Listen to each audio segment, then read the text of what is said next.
আয়াত ৭৬ إن هذا القرآن يقص على بني إسرائيل أكثر الذي هم فيه يختلفون অনুবাদ বনি ইসরাইল যেসব বিষয়ে মতভেদ করে নিশ্চয় এ কুরআন তার অধিকাংশ তাদের কাছে বিবৃত করে।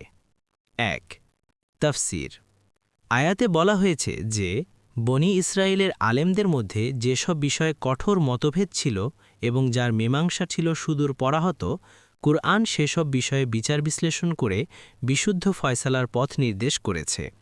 বলা বাহুল্য যে আলেমদের মতভেদে বিচার বিশ্লেষণ ও ফয়সালা করে তার সর্বাধিক জ্ঞানসম্পন্ন ও শ্রেষ্ঠ হওয়া নেহায়েত জরুরি। এতে বোঝা গেল যে কুরআন সর্বাধিক জ্ঞানসম্পন্ন এবং সত্যবাদী সংবাদদাতা।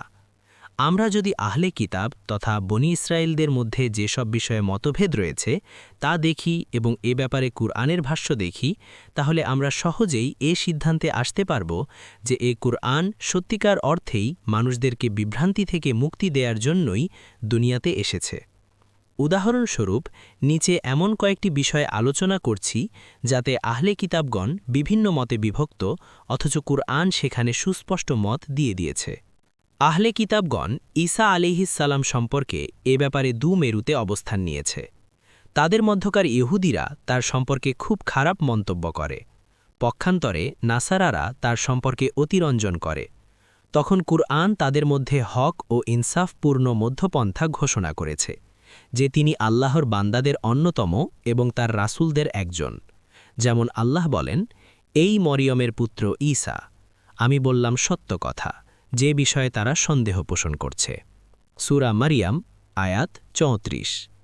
ইবনে কাসির অনুরূপভাবে নাসারারা ঈসা আলাইহিসসালাম সম্পর্কে মতভেদে লিপ্ত।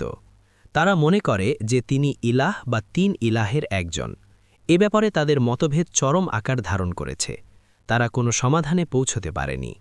কুরআন সেখানে তাদেরকে সঠিক দিশা দিয়ে বলছে যে তিনি ইলাহ নন, যেমনভাবে তার মাকেও ইলাহ সাব্যস্ত করা ভ্রষ্টতা। মরিয়ম তনয় মাসিহ তো শুধু একজন রাসূল, তার আগে বহু রাসূলগত হয়েছেন এবং তার মা সত্যনিষ্ঠা ছিলেন। তারা দুজনই খাওয়া দাওয়া করত। দেখুন, আমি ওদের জন্য আয়াতগুলোকে কেমন বিস্তারিতভাবে বর্ণনা করি। আরও দেখুন ওরা কিভাবে সত্যবিমুখ হয়। সূরা আল মায়েদা আয়াত ৭৫। তারা মনে করে যে ঈসা আলাইহিস সালামকে শুলে চড়িয়েছে। এ ব্যাপারে তাদের কোনো সম্প্রদায় দ্বিমত পোষণ করে। কুরআন সেখানে স্পষ্ট ঘোষণা করেছে যে আর তাদের কথা, আমরা আল্লাহর রাসূল মরিয়ম তনায় ঈসা মাসিহকে হত্যা করেছি, অথচ তারা তাকে হত্যা করেনি, ক্রুশবিদ্ধও করেনি, কিন্তু তাদের এরূপ বিভ্রম হয়েছিল। যারা তার সম্বন্ধে মতভেদ করেছিল তারা নিশ্চয় এ সম্বন্ধে সংশয়যুক্ত ছিল। এ সম্পর্কে অনুমানের অনুসরণ ছাড়া তাদের কোনো জ্ঞানই ছিল না। এটা নিশ্চিত যে তারা তাকে হত্যা করেনি, বরং আল্লাহ তাকে তার নিকট তুলে নিয়েছেন এবং আল্লাহ পরাক্রমশালী, প্রজ্ঞাময়। সূরা আন-নিসা আয়াত ১৫৭-১৫৮।